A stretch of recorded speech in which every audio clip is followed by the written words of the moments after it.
seize their shit, force them in, fuck them back, it's only for they bomb. They shoot, they kill, they massacre, rape, they burn the kids. No one leaves countries, laugh to your face, fight and die, 'cause God forgives.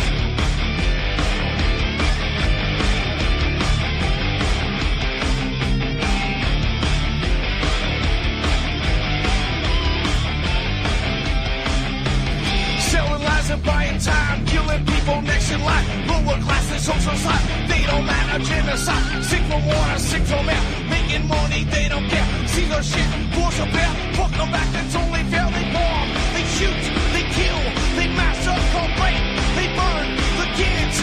No one leaves countries, lie to your face, fight and die, 'cause God forgives. Yeah. Coming back around again.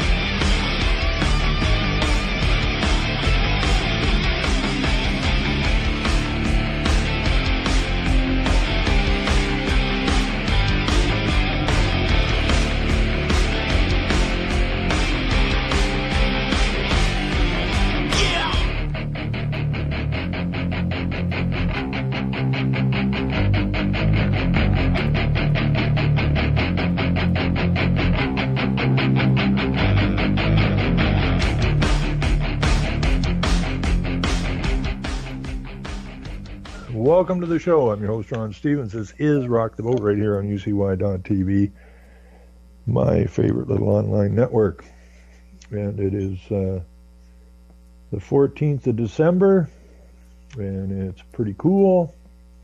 Shoveled a bunch of snow today. One of these days, I don't know which day, hopefully we're going to see some sun. We haven't seen sun in quite a while now. It's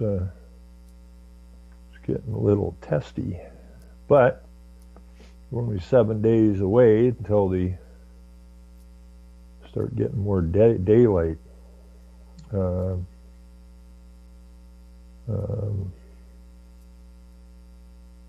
Now we got a little bit of sad news out of Tweed, which I think is down near Kingston somewhere, eastern Ontario. Helicopter went down, hydro helicopter, and killed 4 people, which kind of sucks. Let's see here.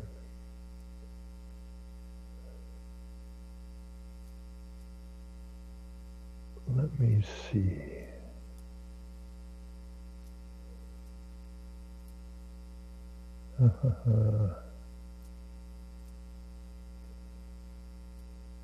This is kind of an interesting story here, and I wish people would wrap their brains around it. Okay? The plan is to bankrupt everybody. Bankrupt the country. And I think one of the reasons that we're having so many immigrants, migrants, and why the borders are open is because we're the surety for the debt. Not only are we the surety for the debt, we're the collateral on the loans. And according to this story, Canadians owe $1.71 for every dollar of disposable income they have. So that's pretty much buried in debt. You owe $1.71 for every dollar of disposable income you have. Well, how are you going to get out of that? That's the whole plan. And just like when they pulled the gold out and they bankrupted everybody, and then they turned you into the collateral instead of the gold, turned you into the surety for the debt. And apparently this is a new record.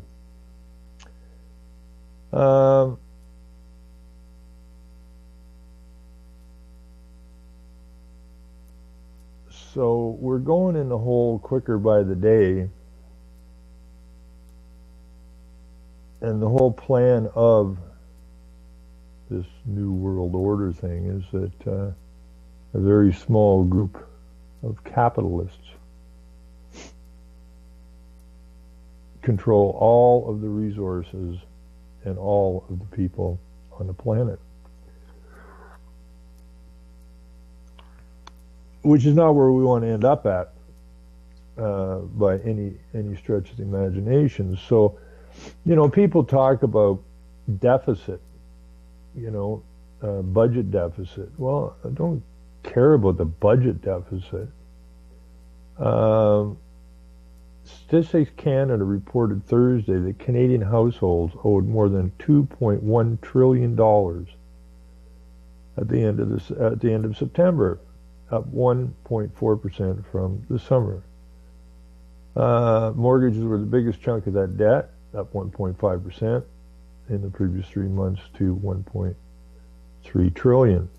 Now, this whole housing thing is, again, this ridiculous price of housing is all part of the game.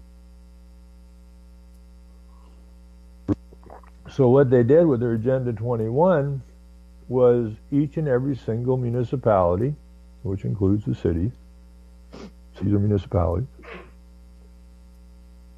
were put an invisible fence around every single municipality. So you can't build outside of that fence. So you have to infill. Well, instantly that creates a shortage of somewhere to build, which drives the price of the lots up. And when the price of that goes up, the price of everything goes with it. Now, this little town I'm in is only 7,500 people, and we have our invisible fence. We have nothing but land around here. I mean, you take southwestern Ontario, so let's see, it's 2 hours to Sarnia, it's 2 hours to London, it's an hour and a half to Kitchener, it's a little over 2 hours to a little bit over 2 hours to Toronto, and that's all along the 401 corridor, which is this tiny little thin strip. But north of that, the biggest town we have is Owen Sound, Ontario, which is 20,000 people. Most of the towns north of that 401 are only running anywhere from 3 to 7, 8,000 people. We got more damn land you can shake a stick at. You can drop Britain into Ontario 4 times and still have lots of room left over. Britain's got a population of 65 million people.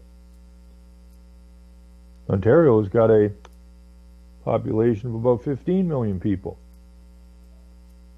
But they put these fences, these Agenda 21 fences, to preserve nature around every single frickin' town in the country. When I was building houses, we could buy lots for, well, you think about it, my parents bought a brand new house in 1969. Brand spanking new. Cost them $23,000, lot included. Now you can't buy a lot in this little town for $100,000.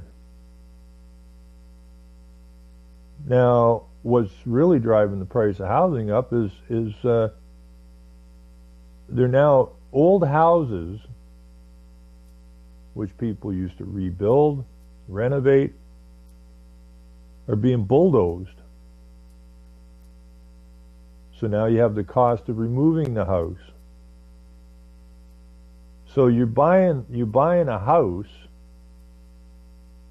in order to get your hands on a lot, but once you buy the house, you got to tear the house down, which makes a ridiculous price for the lot, and then you got to put a house on top of it. This ain't by accident. The whole spike in real estate is a concocted fraud to purposely put people in ridiculous amounts of debt. In a report last month, the OECD said high house prices are associated debt levels remain a substantial financial vulnerability in Canada. No kidding. But it didn't happen by accident. It was planned, just like the bankers and the lawyers and our friends, the Jews. Every single war, people say they're banker wars. Well, they're more than banker wars because you have to have the lawyers to put the legislation together and all this kind of stuff. So, it's no different than the money changers of a long time ago. Now, people go, well, how did we get so far in debt? Well, it's part of the plan. But nobody ever pays attention to it. All the recessions and depressions were all planned out. And there's a huge mess just on the horizon. And the sad part is people are going to run to the very people that did it to them looking for help. I always call it the wife abuse syndrome. Some people call it the Stockholm syndrome. Whichever one, it's the same thing. You're running to your abuser looking for help. Makes no sense. Mortgage rules may have an impact. The upward trend in household debt, which started as far back as we have data, the series starts in 1990. Canadians unabated Bank of Montreal economist Benjamin Ricci said of the numbers, well, what did we sign on to in 1992? Agenda 21. Now, I was at a meeting here in town. I didn't even know what was going on. It wasn't advertised. But I've been in enough of these things. As I walked into it, it was Agenda 21. They had the little round tables with the politicians and the realtors and that. Bunch of idiots. And they had I forgot the word now. Anyways, the guy running the show. And they had their little round tables, and then they're supposed to put in suggestions and stuff, but it's problem, reaction, solution stuff, right? These people are the reaction. And so they all go for it. The realtors want to go for it because it's going to push the price of land up, price of real estate up is good for them. It's good for the municipality because they get to collect more tax dollars.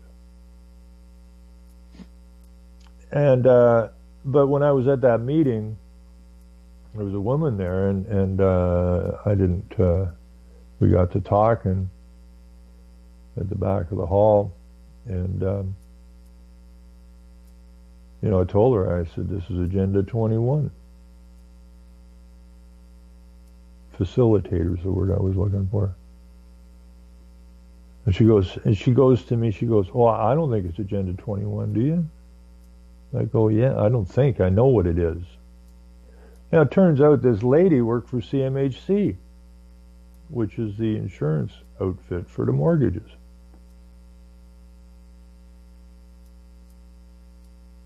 Now, we went through all this thing about the invisible fence, the infill, the high density. She gave me all the paperwork. I told her I'd been a builder, and she was a little bit excited about that because I could get in on this scam. So I didn't want nothing to do with it. I wanted it stopped. Now, I could be quite wealthy right now had I taken her up on her offer instead of broke as a church mouse, but right is right and wrong is wrong.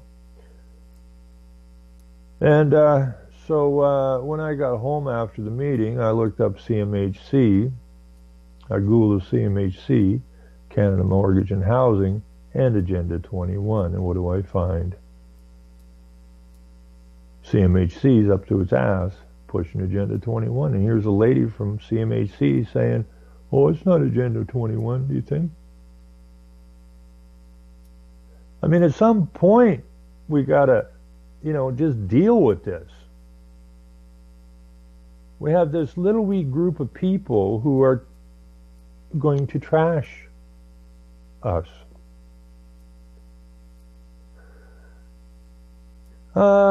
Let's see. That's because, this is about the mortgage. That's because starting in January, new stress test rules for uninsured mortgages come in that will make it harder for some people to get a mortgage, which will limit demand and possibly reduce overall debt levels. That ain't going to happen. But for now, there's evidence that buyers are rushing to buy before the rules kick in, which is pushing up debt loads and debt ratios, at least in the short term. Now, I read a report some years back that what CMHC is on the hook for these insured mortgages is astronomical.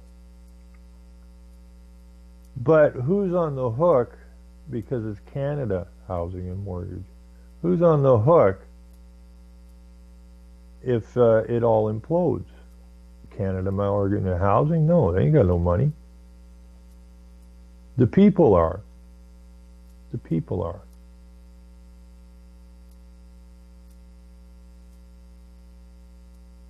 Other economists say they expect the ratio to get even higher if interest rates keep rising. Royal Bank economist Josh Nye noted that the debt service ratio will increase as the Bank of Canada continues to gradually raise its interest rates. However, the prevalence of fixed rate mortgage debt means households won't feel the increase all at once. Rather, as today's data showed, the debt service ratio is likely to rise only gradually. Well, that's the whole plan. They're gradually going to kick you out of your house. Is the plan. Because the 1976 Conference on Human Settlements that was held in Vancouver, cooked up by the Strong and the Rockefellers and the rest of these clowns, states specifically about what's not sustainable. Private property is not sustainable. And this is what they're doing. They're making it not sustainable, not affordable. The whole idea is that the corporations swoop in and buy these places up, and then you become a rent slave to the corporations. They always do the same thing. Run it high, crash it, buy up the assets cheap, and it's the plan that's coming.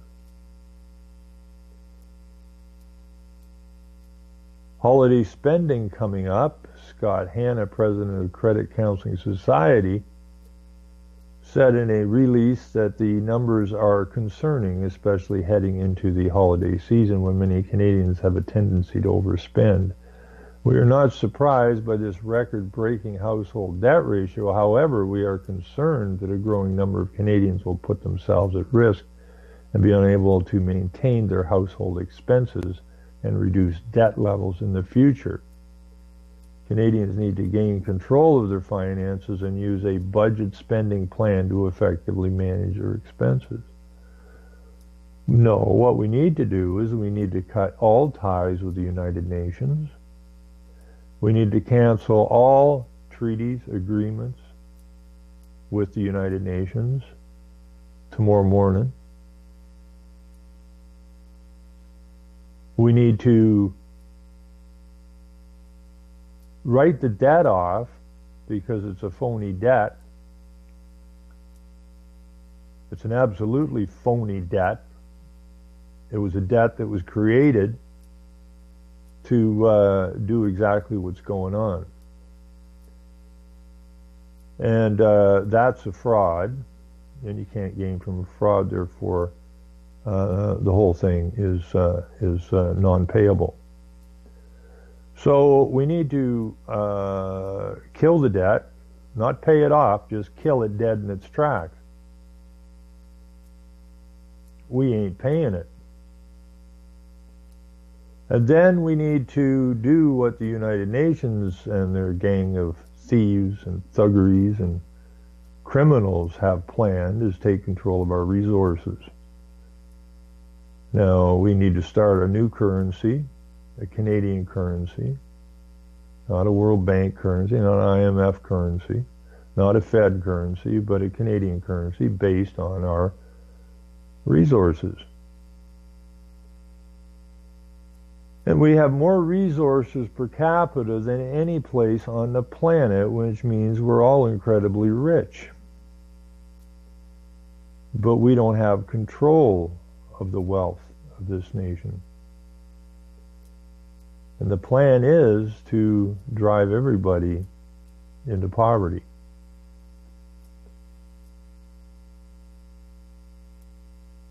And so far, they've been getting away with it, with no pushback whatsoever. And that has to change.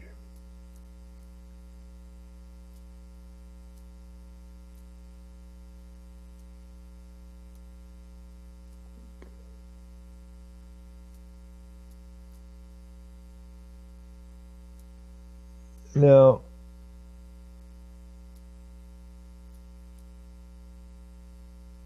we have, I'm just going to stick with this for a minute. There's some things apparently that are keeping these are things that Bank of Canada's Pelose says keeps him awake at night. What, that he's a criminal? Central bank exploring circumstances for issuance of its own digital currency. You might forgive Stephen Pelose for if he has a lot on his mind as the governor of the Bank of Canada. He has to worry about the state of our economy and how things like the NAFTA renegotiations might affect it, how technological change might impact inflation, and how the housing market will react to new mortgage rules. But those aren't the only things that Pelose says keeps him up at night. In a lunchtime speech Thursday to the Canadian Club in Toronto, he said he laid out several things that gives him pause, including cyber threats, household debt levels, the struggle of young people to find work, and the rise of Bitcoin. On the topic of connectivity, he says he called the infrastructure that supports the Canadian financial system a public good, every bit as important to the health of Canada's economy as our roads, bridges, and airports. He said in a process that moves billions of dollars each day looks risk-free, but it is not. Our connectivity creates a vulnerability, he said. It means that a problem in one institution may spread to others and be amplified, he said.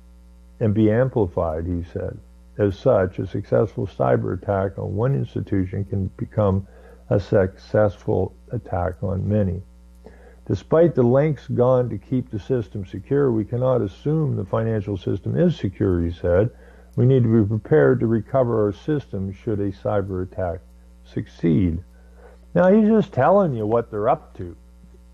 You know, this is what keeps him up at night. But he's spelling straight out what the plan is.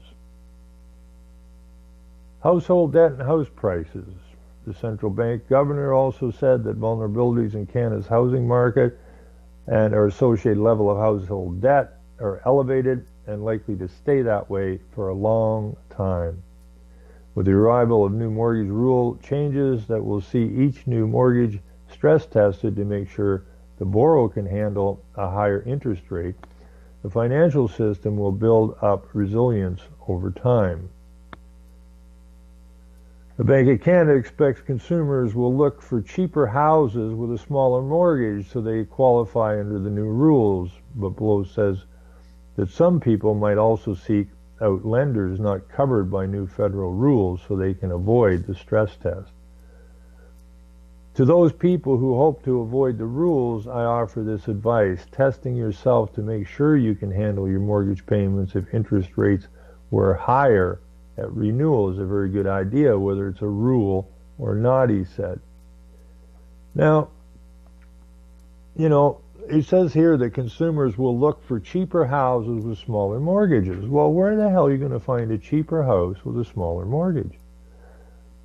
Okay, now this brings in the next plan of the much more high density housing. Now, according to some UN documents I read several years ago, their idea was that the amount of living space that an adult needs is around 350 square feet.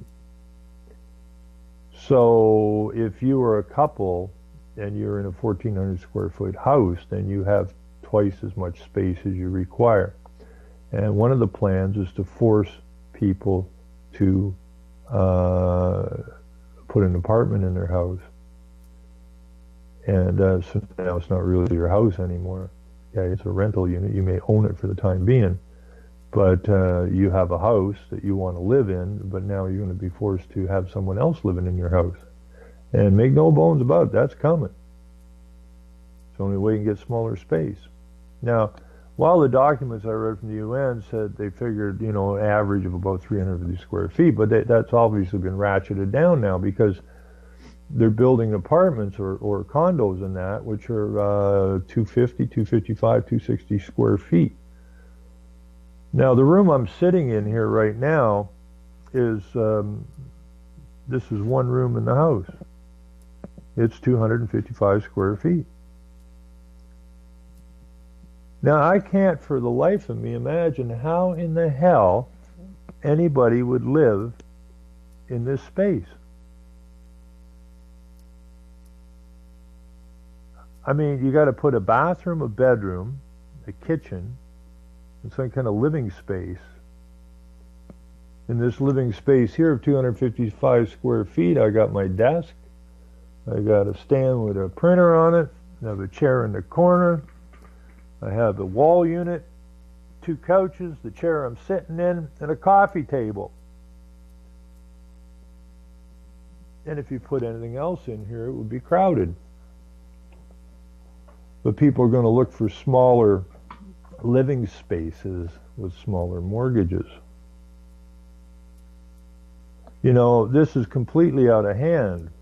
Now, all of this inflation is created by those who control the flow of the debt notes. But I see they were selling condos at 200, I believe it was 265 square feet for $180,000 plus condo fees, compared with a single family home, brand spanking new, that my parents bought in '69 for $23,000. So the debt load through inflation of property, inflation of hydro bills, inflation of water bills, inflation of taxes, and so on and so forth, inflation of fuel prices,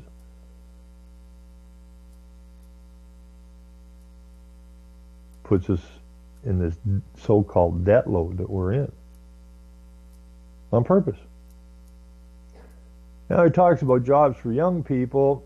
He said the economy has created about 350,000 jobs this year, but only about 50,000 of them have gone to young workers, adding that the percentage of people aged 15 to 24 who are in the workplace has slumped to its lowest point in almost 20 years. Now, there's a statistic. The 15 to 24-year-olds is the lowest it's been in 20 years. Now, I'm thinking of starting another construction company, but everybody I talk to's got the same problem. Can't find anybody that wants to work. Now, so there seems to be a lot of young people out there, but what they've done to these young people is well, that's criminal. But at the same time, they're saying that the percentage of young people age 15 to 24 who are in the workplace has slumped to its lowest level in almost 20 years. This is at the same time that the feds have opened up the borders to say that we need to bring these people in to fill jobs. Well, wait a minute. Apparently there aren't any.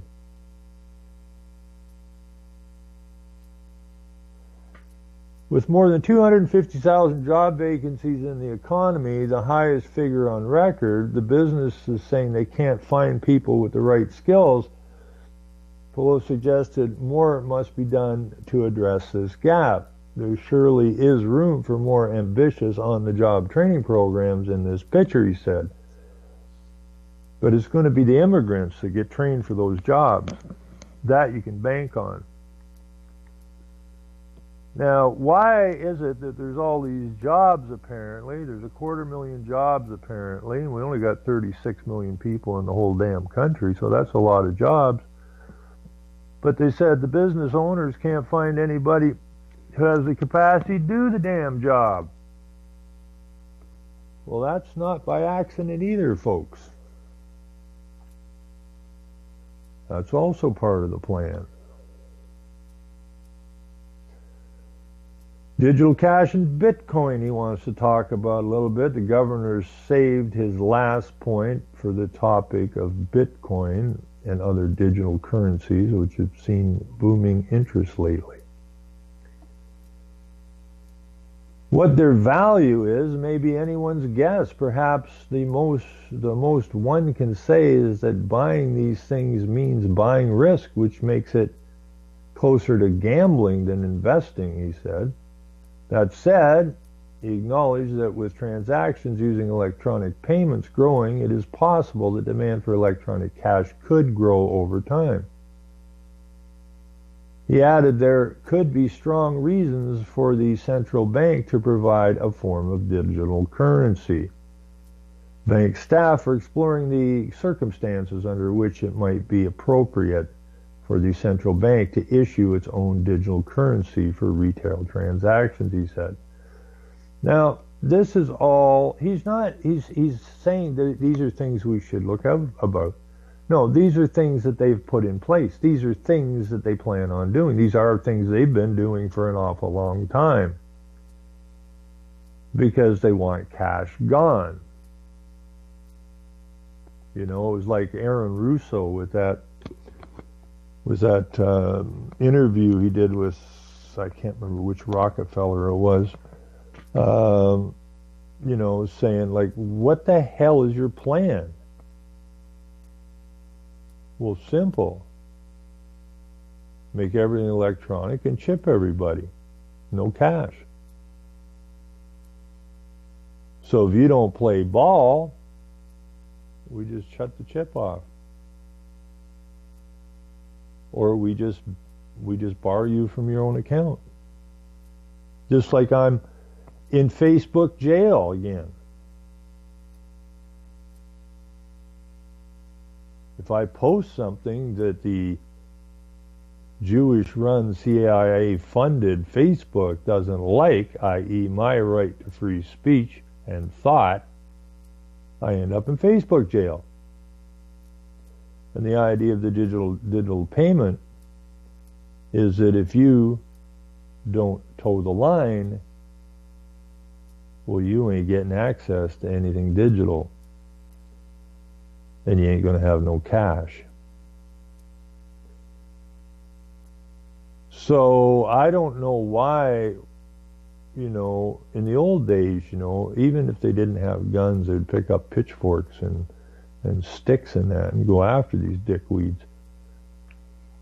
But as Rockefeller said, we're more sophisticated now, more willing and able to move to a world government.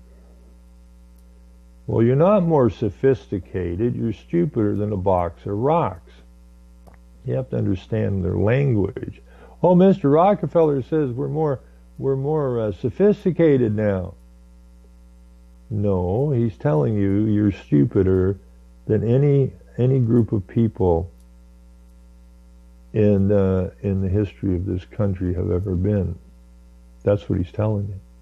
And he knows what he's talking about because they're the ones that create the curriculums for the schools. They're the ones that decide what you learn and what you don't learn. And so they've got complete and total control of this. So let's. I'm going to run through a few of these comments here. There's 427 of them. Sam says, "Where are these vacant jobs?" And somebody said to the bank governor, "You personally created this debt by keeping rates so low for so long." No, it wouldn't have been the rates. Okay, it's the fact that the debt really didn't have a lot to do. There's nothing wrong with low rates. We shouldn't be paying interest. Okay, because where are you getting the money? Who's making the money to make up the interest? Doesn't exist. So the higher the debt goes, the bigger the damage is going to be. No, it's got nothing to do with low rates. That has everything to do with driving up the debt when it didn't have to be driven up. Okay? All of these municipalities are putting in new water systems, new sewage systems when they don't need them. And that puts the debt on the people. So when this thing starts to come apart, okay, we have a French water company floating around here. I've seen their trucks. And so as they drive your cost up, you can't afford it, but you're on the hook for the infrastructure, so that's debt. And when this thing comes apart, they're going to pick it all up for pennies on the dollar. And then you'll have exactly what Rockefeller said. Something has to take the place of government, and business seems to be the obvious entity to do it. Okay, corporate slavery. Tom Evans says we use the low interest rate to pay down debt. We live pretty reasonably. It's a choice, and many people need to start taking responsibility for their actions. The banks are encouraging such borrowing in the first place, and the rest of us for a lack of self-control and forethought. Simon says, is Trudeau's tax-happy government raising gas taxes again? Absolutely. Absolutely. You know, you put on the carbon tax on everything, which was Al Gore and Morris Strong's little baby, and Rockefeller's, and so many of these big companies. It's everybody dipping their hand in your pocket. You're busting your ass trying to keep your head above water, and everybody's sticking their hand in your pocket.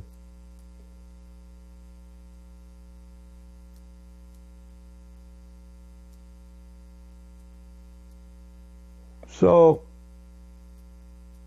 we have a huge problem here. You know, if we're over $2 trillion in the hole, and we got 36 million people, and the government keeps sending billions and billions of dollars overseas to little countries to help them be more sustainable, or whack them with vaccines, then the debt is just going to continue to rise and rise and rise. And you can't get out from under it. And that's the whole plan. You can't get out from under it.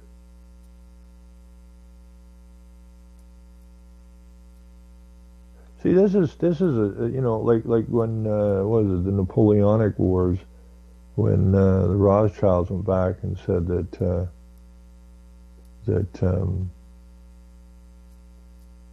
they had won the war. The stocks and everything, England dropped like a stone. And the Rothschilds and the boys came in and bought everything up for next to nothing. Only to find out later that Napoleon didn't win. This is a manipulation that's taken place again. Only this time it's not a shoot 'em up war. It's a spiritual, psychological war. A war that we need to win. And we better win it. Here's a good comment. The Bank of Canada governor is saying things that keeps them up at night. Speaking at the Canadian Club, which is all huge business owners who are licking their lips waiting for the crash so they can come in and buy it up. Al Haywood has the right answer. The Trudeau carbon tax keeps Canadians up at night.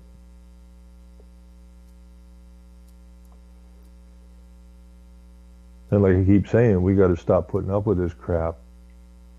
Let's see, Dave Alberanti, along with economic migrants, open borders, continued deficits, increased debts, gender politics, social engineering, and the list goes on and on.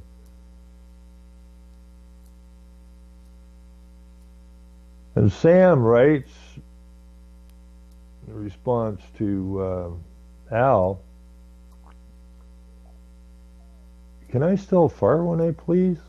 Well, yes, but not for much longer.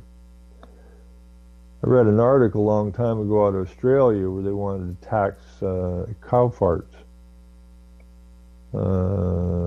So I imagine goat and sheep and pig farts too.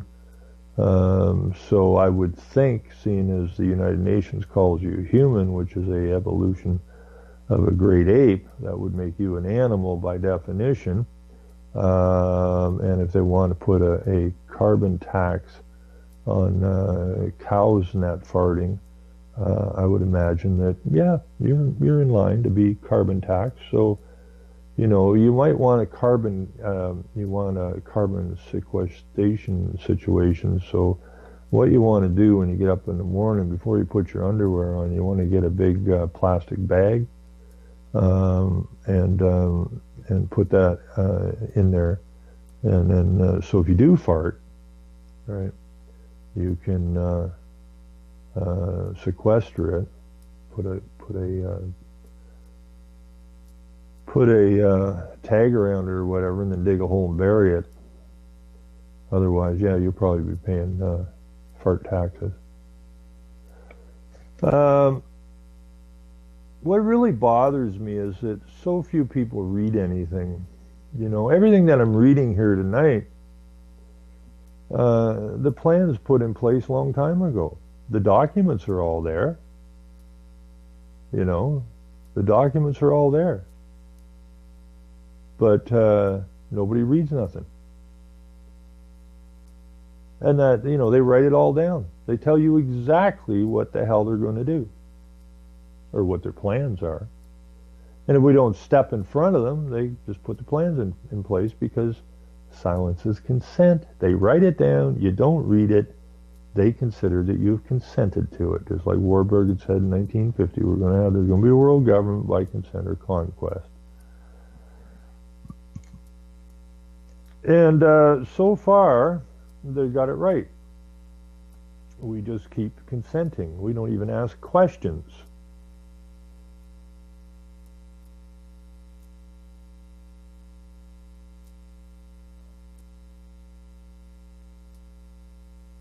Let's see what else. Get your ducks in a row. The only reason I keep awake is because the dog seems or hears something. What keeps him up at night, says commoner? The worry of seeing his shadow the next day, fearing his own shadow. He has kept rates too low for too long, which has fueled this debt. Wrong, wrong, wrong. Okay, now a lot of these some of these low interest rate things, they sound like plants, because you say, oh, they keep the rates because they're looking for a reason to raise rates. Okay, and so they'll say, well, Canadians say that we should raise rates because that will help things. How will that help anything? You raise the rates, then the debt goes up all by itself without even borrowing a nickel. But we've got to throw this international banking system off our territory, period. Nothing's ever good, nothing good has ever come from it, nothing good will ever come from it. So we need to cut it loose.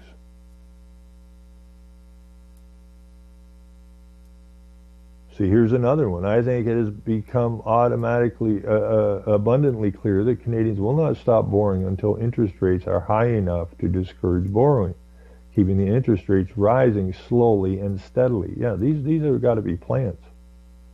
And this is CBC I'm reading from, so they're all part of this game.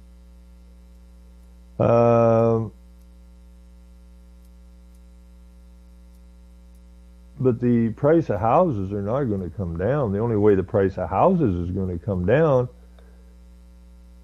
is if nobody can afford a house.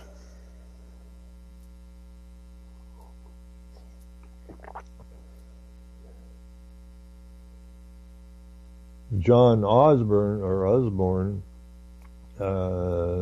says, I would have expected he'd stay awake worrying about the liabilities his grandchildren are inheriting. The governor is not responsible for monetary policy, but he is responsible for the ridiculous low interest rates. There we go again with the ridiculous low interest rates that have permitted the housing market to explode and allowed Canadians to borrow money like never before. Well, that's all part of the plan, isn't it? The low interest rates were put there to totally indebt everybody in the nation. What these clowns don't seem to understand, it was a plan. It wasn't a mistake. It was a plan in order to indebt. And then when the debt gets so high, the only way we can fix it is to raise interest rates. Now, that doesn't fix the debt. That, in fact, drives the debt even higher. But these bozos in here don't seem to get that.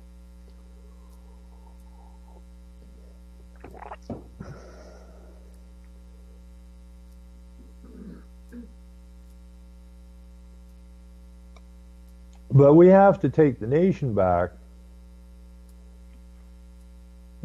This idea that Trudeau has anything to do with this is really kind of ludicrous as well. It wouldn't matter who was in here at this point in time. The party system is there to divide and conquer the population, which it's done a fine job of over the many, many decades. And less and less people vote because they've figured out that it doesn't matter who you vote for, you're getting the same garbage coming at you. Well, that's because the right and the left, there's a right boot and a left boot on the corporate body marching you to a place that you most definitely don't want to end up at.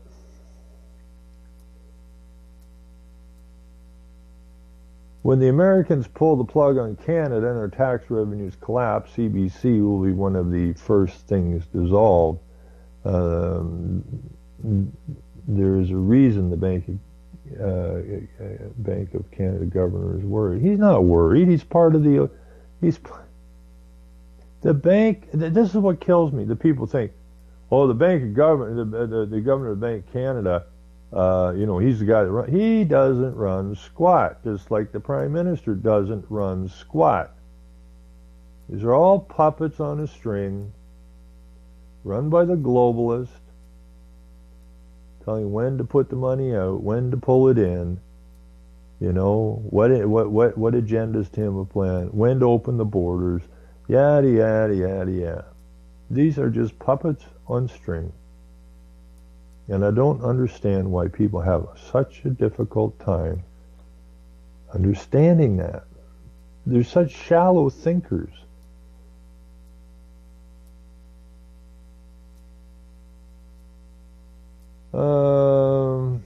True on the debt part, but did you forget his 200-year federal government pension? I guess you're talking about the governor.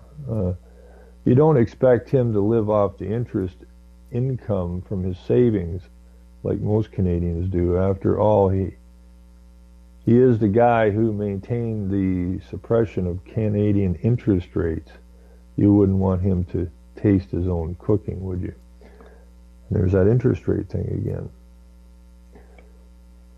When they're blaming low interest rates for this problem, now the governor of the bank is supposed to know what's cooking,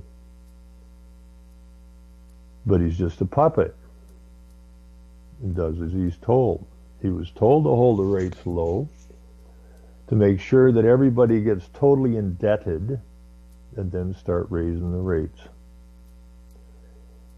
With the price of housing now, and see, the worst part of this is that you have the seniors in that who have their houses paid off for some period of time, but they're living on a government pension, which is not that much.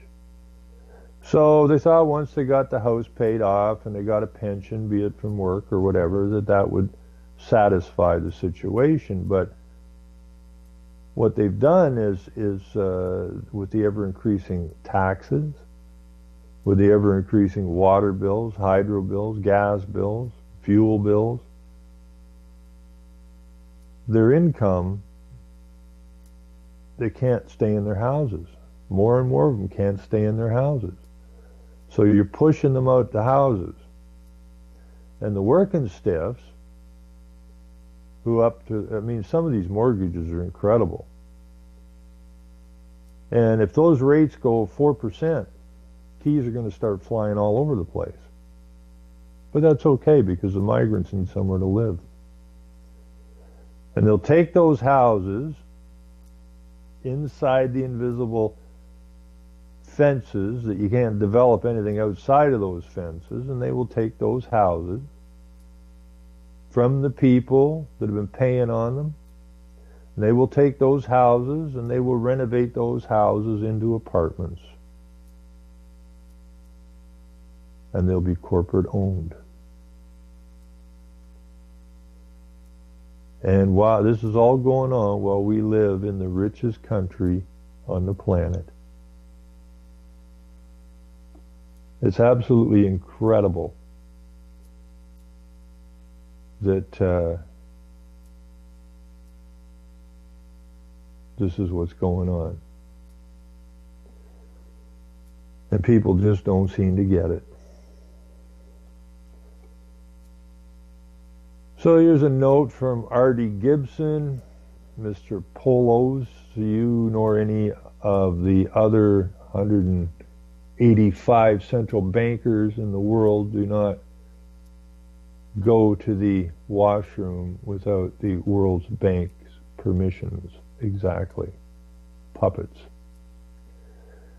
And from Henry, we have the World Bank is in the foreign aid business that extends development financing to credit-worthy third nations. Get your conspiracy theory right. Usually the blah blah is about IMF or the BS. Doesn't matter, Henry. It's all the same group. Okay? It's all run by the same people. And Pat Evans hits it. You like, and this is a report, this is a response to Henry. You like Rothschild-owned banks? Why is the BOC on a list of Rothschild-owned controlled banks? That's the Bank of Canada. Why is the Bank of Canada on a list of Rothschild-owned and controlled banks? And then he puts in the quote from Rothschild, "Give me control of a nation's money and I care not who makes its laws." And this has been going on for an incredible long time. Now, George Hunt, back in '87, went to a conservancy, I forget what it was called, in Colorado meeting. And when he went there, being a man who could think, he thought it was just a local meeting. But when he got there, who did he run into? Who was at that meeting? Evelyn de Rothschild, Morris Strong, David Rockefeller. And you go, what the hell's going on? And if you haven't watched George Hunt's video, from way George is not with us any longer, but he did some beautiful work.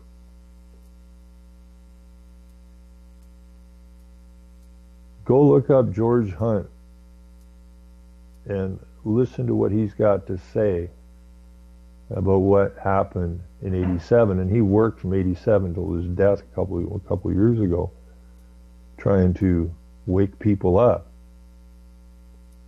or light a spark, as he said. But in that video from George Hunt, it's spelled out very clearly. They want control of the resources.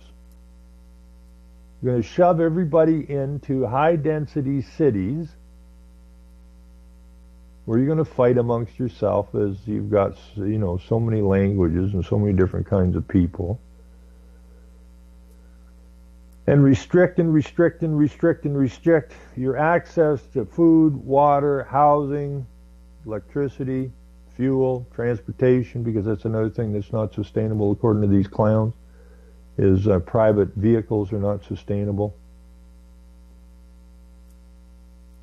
So I want to thank Pat Evans, because we're out of time here pretty quick. I want to thank Pat Evans for actually putting in an intelligent comment.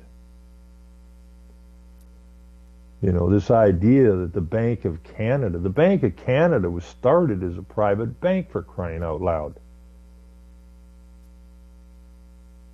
But people don't know any history. And they're certainly not being taught any history in the schools today. They're being taught pronouns, and how boys can grow titties, and how you're supposed to love a Muslim, and so on and so forth. Which is right in line, as we run out of time, with Brzezinski, who said it would take 2.5 to 3 generations to completely mind screw the public and make them so malleable that you can do whatever you want with them. And that's where we are, and we got to shake that garbage loose.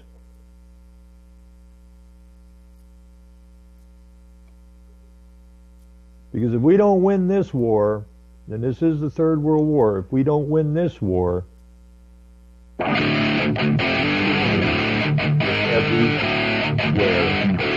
wherever.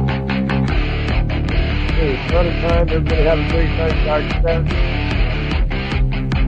Selling lies and buying time, killing people next in line. Lower class and social slime, they don't matter. Genocide, sick from water, sick from air. Making money, they don't care. Censorship, force from air. Fuck them back, it's only for them.